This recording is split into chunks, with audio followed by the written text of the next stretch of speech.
Hi, this is the Galaxy Tab A9 and I'll show you how to check a battery temperature with Ampere app on this device.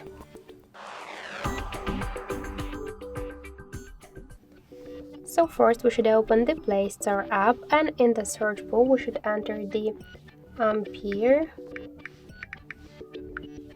And now we should get this application, so tap the install button and wait a couple of seconds.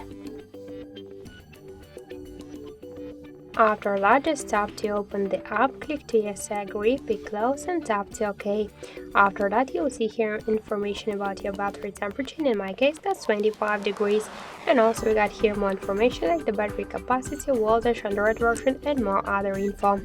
So that's it, thank you for watching, and if you like this video, leave thumbs up and subscribe our channel.